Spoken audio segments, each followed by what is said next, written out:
Rams legend Eric Dickerson is still with us. So, Eric, in your opinion, will Stafford be worth the price the Rams had to pay just to get him? I really believe so. I like Matt Stafford. I liked him in Detroit. I just thought he was in a bad situation for a long time. I mean, I think people, you say he hadn't won a playoff game and, how many games he won, but you got to look where he was. He was in Detroit. I mean, I always think that if I would have been in Detroit, my whole career started in 1983, I would be the same Eric Dickerson. I mean, you got to look at the situation. I think certain players, the situation that they're drafted into, it's not their fault. It can make or break.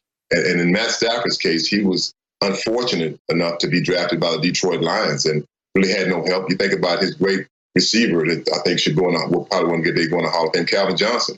He retired because, look, he said, they're not about winning over here. Barry Sanders, the same thing. I mean, so, I don't think it's Matt Stafford's fault, but I really believe that he's the missing ingredient that we need at the Rams. I mean, we had a great defense this year, and I think the quarterback play was not up to, I think, what Sean McVay expected. I think that, with the Angelinos in Los Angeles expected, because, you want your guy to play well. I wanted Jared Goff to play well, but the last 2 years, let's just be honest, he hasn't played well. And when you're making, $35 million a year, you want better play out of your quarterback. And I think it would be no different if it was a running back. If you're paying that kind of money, you should expect better play out of him. But I really believe that Matt Stafford is the missing piece. And, when sometimes you look at a football team and you think, what are they missing? What are they missing? 2 pieces, 3 pieces, 4 pieces? I think for us, when I look at the Rams, I think we missed 2 pieces. I think we need a speed receiver and a real top-notch quarterback. And I like the trade. I think that when you look at giving up draft picks and all that kind of stuff, I'll use myself. The Rams traded me, and they got eight players for me. They got three number ones, 3 number twos, and 2 players. Well, the players really didn't pan out. I mean, I think one of them, Flipper Anderson, probably the best thing that happened for the Rams. Other than that, the rest of them didn't pan out. We took the Dallas Cowboy trade, when they traded Herschel, they drafted great. They got great players. So it depends on, how you draft. Number 1 draft picks, they don't mean nothing unless you pick the right guy. You can get a guy in the 4th round, 6th round, that can do the same thing. I mean, I think about Tom Brady, 6th round draft pick. Antonio Brown, I think 6th round draft pick. It's a lot. T.O., 3rd round draft pick. It's a lot of players that I think they give up all these draft picks.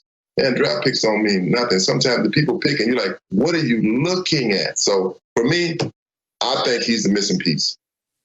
I agree. Matthew Stafford is an upgrade over Jared Goff, but that was a steep price to pay for a guy that's going to be 33. And although 33 now, 33 is the new 28 for the quarterback. It used to be once a quarterback got to be 30, Skip, you're like, he on borrowed time now, ED. It's only a couple of more years and he's going to be out of the league. But although he hasn't missed a lot of games over the last few years, he has been battered. Broken bones in his back. He had real cartilage, thumb damage, injured finger, separated shoulder, dislocated patella in his knee. And the biggest thing was, the biggest indictment that you can get against is when your head coach says, we need better play at a particular position. He's talking to you. He didn't say we need better play out of our offense. No. He said we need better play at the quarterback position. Les Snead, the general manager, says he's our quarterback right now. Well, damn, you just gave him a $134 million extension. He should be your quarterback for the foreseeable future. But that's not what they said. And when you start hearing the head coach and you start hearing the general manager who's lockstep, foot to foot, when they start talking about this, I knew this was going to be a matter of time. I said, Jared Goff ain't going to be on that roster next year.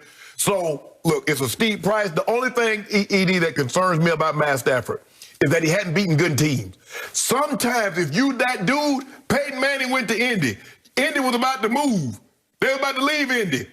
But Peyton Manning was that dude. So if you that dude, you got to beat some of these good teams. He's 10-59 against teams that's made the playoffs. He's 0-3. They had a good situation with Jim Caldwell. They might have been headed in the right direction, but they fired him for Matt Patricia. And see what he got you, Detroit? Now let your boy get one of them old Ford trucks. Okay. So what was the last word you said? Detroit. Right? Yeah. Thank you. Say it again, Skip. Detroit. Detroit. Stuck in Detroit. Yeah. Barry Sanders wanted out of Detroit, so he prematurely said, deuces, I'm gone.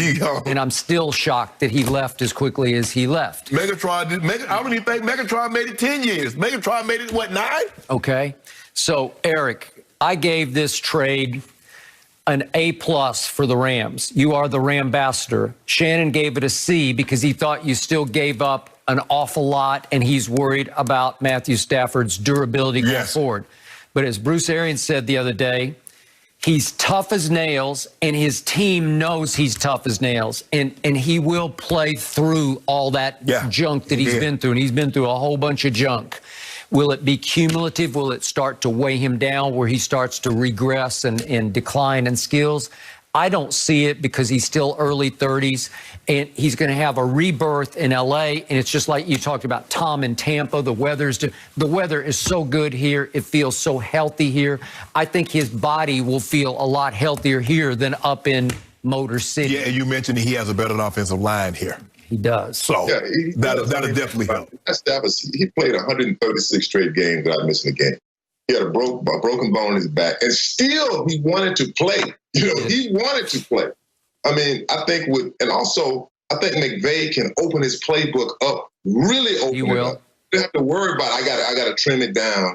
I can't make it too difficult. I mean, it's going to be just like Tom Brady. It's going to be like having an offensive coordinator on the field. It's like, I don't have to have it in my ear. I see it right away. I see what you see.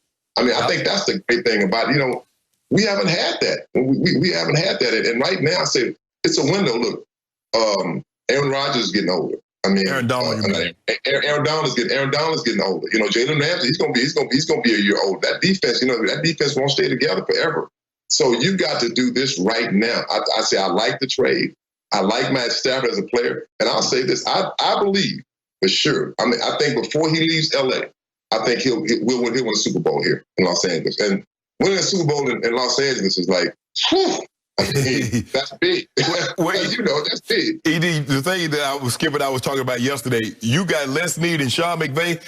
You play poker. They shove all in every hand. I'm like, dude, hold on. It's the first hand. How you shoving it already? So you don't really know if they got the nuts or they just trying to bluff you off your hand. But they shove all in. They went all in on Jared Goff. They went all in on Todd Gurley. They've gone all in on Aaron Donald. They've gone all in on Jalen Ramsey. They go all in. They're like, we're not worried about 2024. We're worried about 2021. And this gives us an opportunity to compete. And yesterday, I think Fox Bet put them at the third best in the NFC. Green Bay, Tampa, and the Rams were the third best to represent the NFC in the Super Bowl. So that just goes to show you that a lot of people think this is a substantial upgrade, Matthew Stafford over Jared Goff. Well, and one thing, that's serious because they went after Aaron Rodgers also. They called Green Bay about Aaron Rodgers. They said, no, we're not trading him. They called about Deshaun Watson. They wanted two number ones. They wanted two number twos and your two best defensive players. Your two best. So they wanted Aaron Donald and Jalen Ramsey. I'm like, oh, we good on that one. Yeah. So, that's never happening. Okay, so Eric, look to the north. Your arch rival in the division, San Francisco, is still stuck with their version of Jared Goff, who's Jimmy Garoppolo. Do you guess, do you anticipate that they will fight fire with fire by going into the quarterback market and going after a Deshaun? Maybe we heard yesterday a Kirk Cousins. What's your gut on it? Yeah, I think they will. They have to because I think they're like us. They're missing that piece. They have a great defense. They can run the football. Yep. And football, Chad, as you know, and Skip, too. It's on a time limit. You only have a certain amount of time you can win. It's not like the old days when we played. You keep players forever. You might have them 2 or 3 years, 3 years back. For sure, maybe 4. That's a quarterback. So for sure, I believe San Francisco would try to go out and get them a top-notch quarterback. I'm hoping they don't get Deshaun Watson. Yeah. So if they take Kirk Cousins, I'm good with that. So would I be. Well, I don't think San Francisco giving up Nick Bosa, Armstead, or Fred Warner. So if you think you'll get 2 or 3, that ain't going to happen. Okay, but Kyle loves Kirk Cousins because his father was the one who pushed to draft Kirk Cousins and liked him reportedly even more than RG3. And guess what Kirk Cousins just played? Gary Kubiak. Wearing Gary Kubiak outfit. He learned it on the Kyle Shanahan, which is the West Coast. Okay. And so Kirk do you Cousins think, could Kyle work miracles with Kirk Cousins? Absolutely. He just threw 33 touchdowns this year, Skip. He had 33 touchdowns, like 10 picks, 11 picks? I know when he won a playoff game last year at New Orleans, but I still don't love him with the chips pushed into the middle. I like him better than Jimmy G. I'll go with that, especially with Kyle. Yeah, I like him better than Jimmy G. I just wish they're going to keep Jimmy G. I know. I bet you do if they keep Jimmy G. And guess what? Kirk Cousins, he doesn't miss a start.